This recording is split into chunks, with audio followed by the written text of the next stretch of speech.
Okay, so my name is Cielo Kayabyab, and this is a live interview recording. And joining me today is Mayor Greg Raths of Mission Viejo. Mr. Raths, thank you for joining me today, and good afternoon. Good afternoon, and you pronounce your name one more time? Cielo Kayabyab. Cielo. Okay, Cielo. Yes. Okay.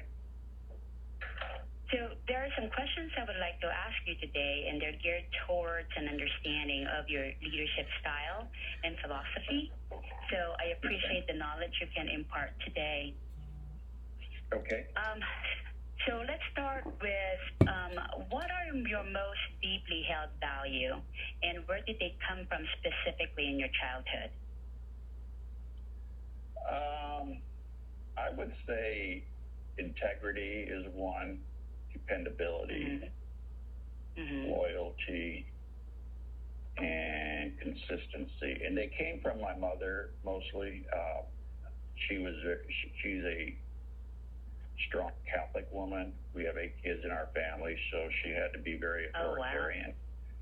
Oh, wow. And we came from a lower middle class family, so we all had to work from a very young age. So my mother was the disciplinarian in the family. My father worked with us in Boy Scouts. He was our scout leader, and we'd mow lawns as young kids, so he'd take us to our lawn jobs. So I learned to be consistent and to be loyal and not to miss assignments from my mother and father. My mother mostly, but like if I had to mow a lawn at 4 o'clock on a Saturday, I would be there at 4 o'clock on a Saturday. I would not say I don't want to do it today. So. So there's no, just like right now with kids nowadays, they always have to bargain. So you can't do that with your mother at that time. No, man, no. There's no way you're going to change your mind. And on the little things, can I just run up to the store? No. I go, why not? No, you're not going. I don't want you to go. Wow. Because she kind of knew that we might not go to the store. We might go to our friend's house or something. So, like they weren't born yesterday, right? Exactly. No, but, they did make enough for 8 kids, so we all had to work and chip in. The money we made, we had to turn into the family so we could eat and live, somewhat good. But we never had new stuff. Everything was hand-me-downs and things like that. But my mom formed the basis of my character, dependability, like I said, loyalty and consistency are the big ones. Another one is integrity. You have to have integrity, or you're not going to make it in this world being someone you're not. Without it. Right. And how does your values inform your leadership action? Did it change significantly since your childhood days? No, they've been pretty consistent. I joined the military out of college, and when you're in the military, your leadership characteristics tend to be more authoritarian, where you give an order, it has to be done. Why did I join the military? My father was a military officer, and I wanted to be like him, but I also wanted to be. I wanted discipline in my life, and I wanted to fly jet airplanes. I was a jet fighter pilot, so that was the way to go. Right. So I did that for 30 years, and so my leadership style has changed a little bit, because in the military it has to be authoritarian, where you give orders and they have to obey them, or you have to obey it. Right. Whereas now being mayor, it's got to be a little bit more democratic, because there's 5 of us on city council. To pass anything, you need 3 votes, so you need at least 2 people on your side. So it's changed a little bit, which it has to. It was a little hard transitioning from military to government, because government goes so much slower. In the military, you want someone to take out the trash, you go take out the trash. In the government, you got to do a community outreach. Is it okay to take out the trash? And you got to get a consultant. So I feel that I had to change my leadership style, and I've adjusted appropriately. Right. And what motivates you to become a leader? It was instilled in me as a young boy, as a Cub Scout and then a Boy Scout. I worked my way up in the ranks of Boy Scout. I was a senior patrol leader, and then I was an Eagle Scout. So to be a leader, it just at a young age, and I was a leader in my high school, as class president of my senior class and my freshman class. And then in the military, I went up the ranks to colonel, which is a pretty high rank. And now I'm leader of the city. I started as a council member. Now I'm a mayor. So I'm continuing to move up. I'm running for U.S. Congress. Yeah. You want to be a governor and run for a governor as well? I'm running. No, I would think about it, but California, I'm more of a conservative Republican, and it's really hard in California. See. But I am running for U.S. Congress next year to be a congressman for the district here in South Orange County. Right, that is wonderful. So you just go up and up. That's the plan. That's good. But you got to remember, it's service. I've served my whole life. As a Boy Scout, you serve. As a military officer, you serve. And as a mayor, you serve. And so it's just in my DNA to continue to serve as a congressman. Wow. And so now we're talking about leadership and your management style. So what's your leadership style? Now, you mentioned that a while ago. And what makes you unique from others? Makes me unique.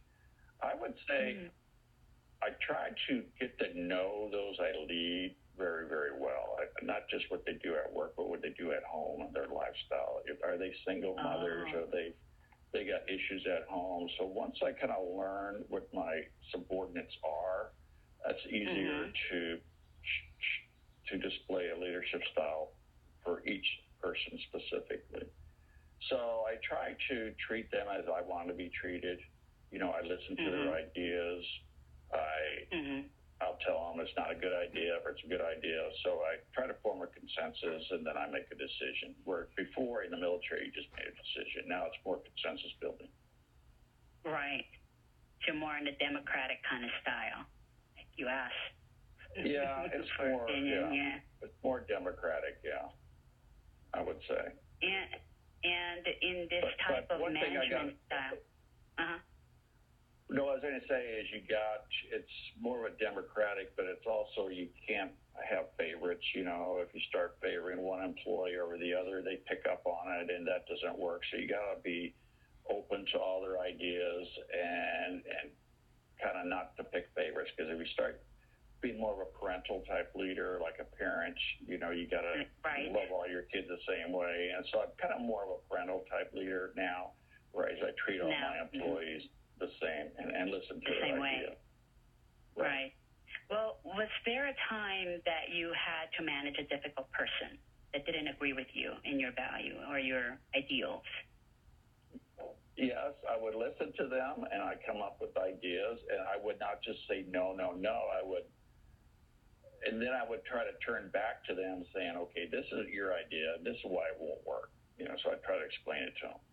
And they wanted their way or the highway. And I'm like, it's just not going to work that way. And so I got to tell them that him or her, that it's not going to happen. And then, but I just don't say no. I'm not like a mother. I say no with a response. It's not going to work. Response. Right. We don't have the money. You want to put in a brand new swimming pool. We don't have the money. The city, and here's our budget. If you can find money in our budget, we'll think about it. So I see. That's kind of where I am with that. So there are some difficult ones, but you got to just handle it accordingly. But I don't say no right off the bat. I'll listen. And personally, is your life integrated, you think? And are you able to be the same person in all aspects of your life, like personal, work, family, or community? If not, what is holding you back? No. I think you can be more yourself with your immediate family, with your spouse. I've been married 37 years, so you can show a lot more to your immediate family and your children that you can't show at work with your subordinates. So I'm integrated as well as possible in the work environment and my social environment. But at home, you can be a little bit more or less restrictive on what you say. You got to be careful now with all this political correctness that's going on, where 20 years ago, it would be just, I can't Like take a picture now as the mayor, they don't want your arm around the person. If it's a woman, you guys just going to stand Right. there, where the old days you just put your hand around the person. So you got to be careful. So, but at home you can be less restrictive and kind of more open. Right. Does that make sense? And yes, absolutely. Especially nowadays. I mean, we've been seeing a lot of this political correctness, is what you've said.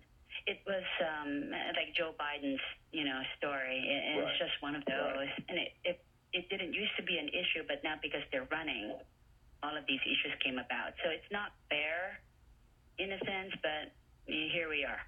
Right. But I guess people, nowadays are just following up on that, and they're very engaged politically when they didn't. Right. So you got to be careful, and politics got to be very, very careful. What you say, because everything now, there's cameras everywhere.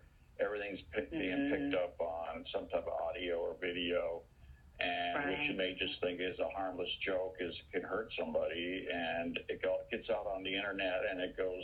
They spin it differently. Mm-hmm. Yeah, it goes viral. It makes, like this one congresswoman, she made a statement in an interview about the Holocaust. I forget her name, and it just went viral. And she's like, "Wait a minute! I wasn't. You guys are misquoting me. So you got to be very, very careful."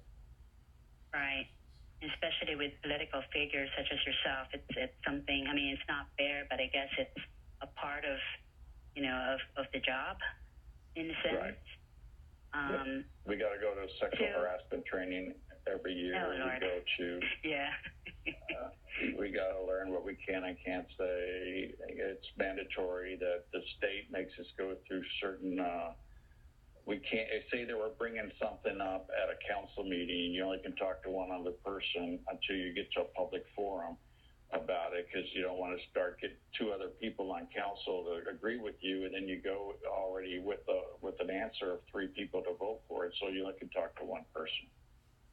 Oh wow, a lot of restrictions there, I'd say. State and federal regulations. Mm-hmm. Yeah, but I just be myself, and but I just got to be a little more careful than the old days. Right. So let's talk about your team for a moment. I know you have quite a few staff under you. What kind of support team do you typically have? Do you think that they're engaged in your vision? If so, can you give me an example of that? You mean here at the city? Yeah. Yeah, there's 5 council members. You have the mayor, which is myself. You have what they call mayor pro tem, assistant mayor. And if you want to get anything done, like I said earlier, you need 3 votes. So you have to bring it up in a public forum at a city council meeting, and you got to address the team saying, this is really what I want to do. And one of our biggest challenges a couple years ago was to renovate the aquatic center off of Marguerite Boulevard here. It was a $10 million project. Right. And it was 40 years old. There was cracks in the concrete, and the water was leaking in the pool. So I was able to find the $10 million, and I was able to get 3 other council members to vote for it. So it passed 4-1, and it was probably one of the biggest accomplishments as mayor. But you just got to be open to everybody's ideas, and then in a public forum, you discuss it and you make a decision.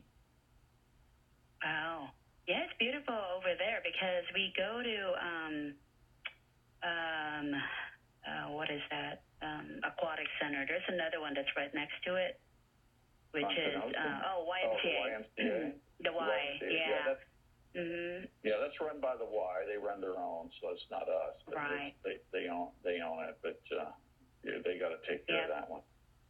Yeah, but I do see the aquatic center. That's what you were referring to, right? Because that was just new. I saw that was big dive tower. Right. Yes, it's beautiful. I mean, I wasn't able to go inside, but typically I see it from the outside when we're traveling in and out, and that's where I see, and it's like, oh my goodness, it is so beautiful. I haven't gone in there. Hopefully, there's a way and time for us to go. Go check it out. Yeah, go check it out. It's a beautiful dive tower. It's all Olympic grade. We've had several diving contests there, and Oh, you do. Swimming, And is it open like 20 a certain time, or everybody can just go in and just use the pool? There are certain days the public can use it, and then there's a private dive and swim team called the Natadors that they use at certain times. So you have to check with the aquatic center on the times. Oh, I see. Okay. I always wondered about that because there are times that I don't see it being used. I'm thinking, oh, it's probably closed off on certain days, you know? So probably that was the reason why. Oh, it is. Yeah. So going back to your support team, what do you think that your team would say about you, about your leadership? Yeah, this is one of those difficult questions. No, sometimes if I come up with an idea that they're not too keen about, they will tell me diplomatically instead of just saying no. They'll explain why it's probably not a good idea. Say, I want to renovate, I think one of your questions was the biggest failure. Across the city hall, this is called the Village Center. And we wanted to get all the owners together over there. There's 13 owners that, where Big Lots is and Michael's and the bowling alley, to upgrade that whole facility. And I've been working on it for 4 years now, trying to get all these owners together and come up with a plan. And it's just so hard. Some live in France, some aren't local, and some just, they leave us alone, we're happy. So that's tough when you're dealing with that many people. And it's their land, it's their property, but I'm like, hey, you're starting to look bad. You need to renovate it and make it look a little more professional or more up to date. And it's just hard. So I thought it'd be a lot easier. I've always wondered that. Yeah, because there's a lot of them that could be done. I see. Yeah. So we're off of, we're in Santa Margarita and also Marguerite.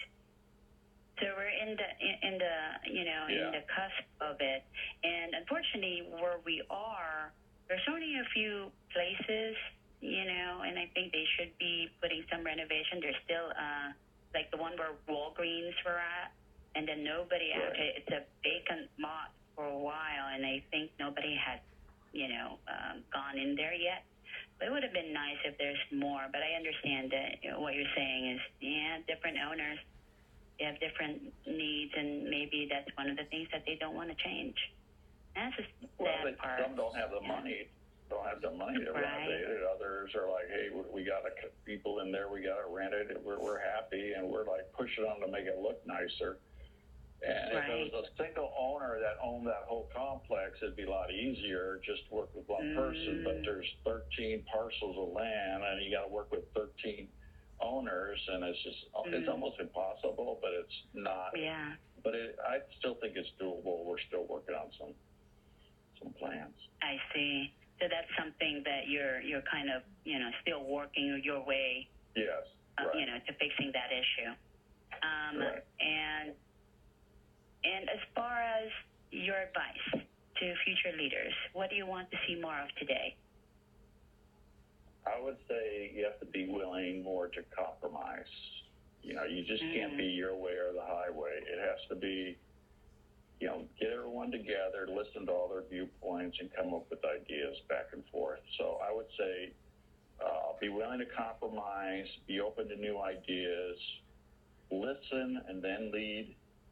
And if it's not working out, like you got this idea and you're going for it, it's not working out, you got to be able to stop, pause, and be able to pivot to something that does work.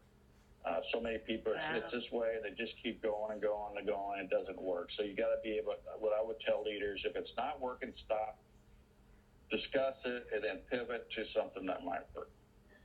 So that's my 2 cents. Right. Well, that's all I have for you today. I hope that I have, I thank you so much for your time, and good luck to your upcoming project for Mission Viejo. Do you have anything as far as, projects that you're working off of aside from what you just mentioned?